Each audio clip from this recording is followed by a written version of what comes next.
To be completely honest, by this point in my life, I really thought I would be married by now. And maybe you've had similar thoughts. Maybe you are further on in your journey than you thought you might be at this time and this place. And if that's you, I'm really excited that you're here because I'm going to share some things with you that I really wish someone would have sat down with me and shared with me a long time ago so that I could have a lot more peace in this journey that we're on.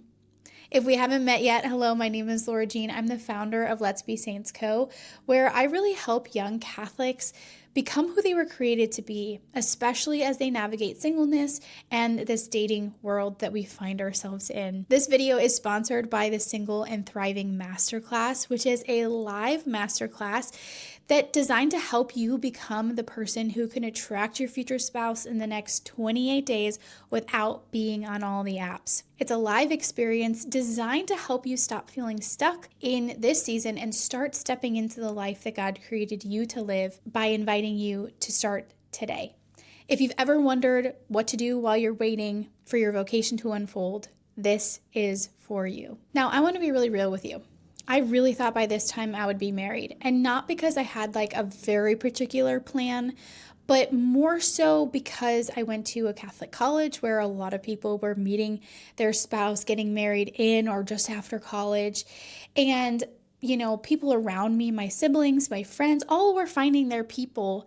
And I just kind of thought, well, this is how it happens. So of course it will happen to me too, kind of idea. And maybe you did too. Or maybe you had, sat down at one point in time and wrote out your 10-year goals and you put a date on the calendar of like, this is when I would be married by, and that date is approaching or it's already passed. Right? Maybe you also went to a college where the vibe was, if I don't find someone to marry here, I won't find anyone ever. And that's kind of scary. And maybe every wedding that you go to, while you're really excited for the couple, it also serves as a reminder that yours hasn't happened yet. And that feeling goes from shifting from hope of kind of like, oh, maybe I'll meet someone at the wedding, to hurt. Everyone's moving on but me. And this ache that you feel, I want to address that for a minute because it's not weakness like the world will try to tell us. It's not desperation. And like I said, no matter what the world tries to tell us, that feeling of that ache is not rooted in truth, that it is weakness. I've spent the last decade studying the human person, marriage and family theology, and God's design for us. And what I've learned is that we as human beings were literally made for one another, to be united, one man and one woman until death. It is written into our very being. Our creation literally gives us the blueprint for human flourishing, what we were made for, how to live it out in a way that fulfills our nature. We're given all this at creation. And while we all start off single, right? We all come into the world as little babies and we're growing up as a child.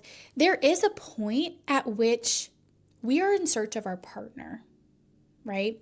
And since our nature is drawing us towards one another, but we're not in that marriage yet, it can be a really uncomfortable season, as you might imagine, especially if you're meeting potential partners who aren't the right fit and you just have to keep getting up and again and putting yourself out there again and again after being let down again and again, as we so often do in the modern dating world. And when I started studying marriage, not as like a romantic ideal, right? Not like the rom-coms, but truly as the divine blueprint for how we are to live our lives, I realized something. And I realized that we ache in this area because we've lost the map. We look to the world who only promotes two extremes. That is, self-sufficiency is glorified, independence is king, that you don't need no one. Or if you do want love, well, they better make sure that you have everything you need. They make you so happy 24/7. They give all of you and they come with no flaws. Otherwise, they're disposable. And when you're caught in the middle of these two things, these two messages that are being shoved down our throats throughout all of society, you start to wonder if there's something wrong with you. Why isn't any of this fulfilling? Especially when you've been living in survival mode for too long. Now, speaking to the ladies for a minute, to all the ladies watching, maybe you've lived in your masculine for too long because of safety, because you have to. You have to take on more masculine traits because of the way that our world is set up today. And you don't even know how to soften into your feminine anymore.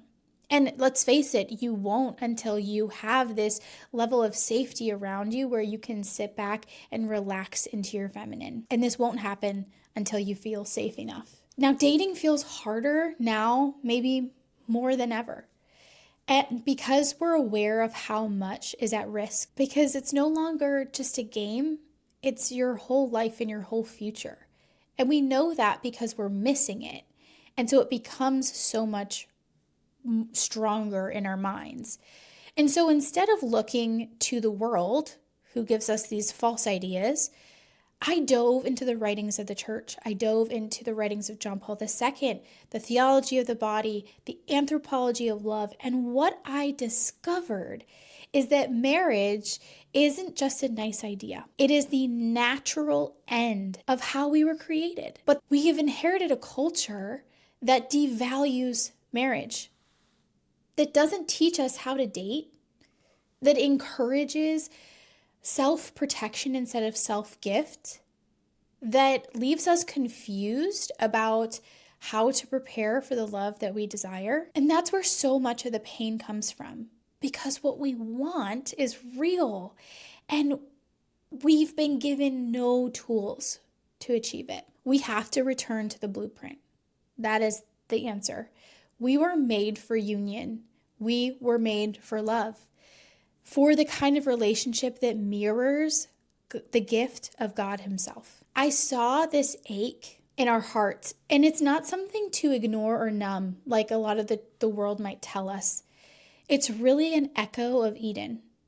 It's a call on our lives. It's a longing for the communion that we were made for. And so I followed that ache all the way back to the beginning, to the garden, to the Creator. And what I found there was a path forward, a way to live today with intention, peace, purpose, hope, even if the timeline is unclear, even if marriage comes later than I want, even if it looks different than I imagined. The world tells you that the goal is not to need anyone, but that's not how we were made. The world tells you to measure your worth based on whether or not you've been chosen. But you already have been chosen by the Creator who created you. The world tells you, just wait, or put yourself out there, hustle even harder. But none of that really works, especially if you're not connected to your own design. It's time to stop looking at the world for answers. They don't have them. But God does, and He isn't holding back on us. He is inviting you into something, into formation and clarity, healing, mission, even joy. I know what it's like to feel like life is passing you by, to feel like you're wasting your time away, but you're not. You're being built in this season, and there is something on the other side of it that's worth becoming whole for. So if you're done spiraling, if you want to stop waiting and start living again, I'm ready to walk alongside of you. That's why I've made Single and Thriving my masterclass for people just like you, not as a fix-all, but as a starting point, a way out of the fog. And if you're ready to go even deeper than that, you're saying that's small potatoes, I'm ready to jump in, I've also created Made Beloved. Because this ache, it doesn't just go away on its own, and it's not just fixed by forcing an outcome either. It gets transformed if you let God meet you right where you're at, in the middle of it. Your life isn't on hold. It's happening right now. And you're not behind. You are becoming. For more like this on all things Catholic dating, hit the subscribe button and make sure you follow along and send this to someone who really needed to hear this today. I'm cheering for you.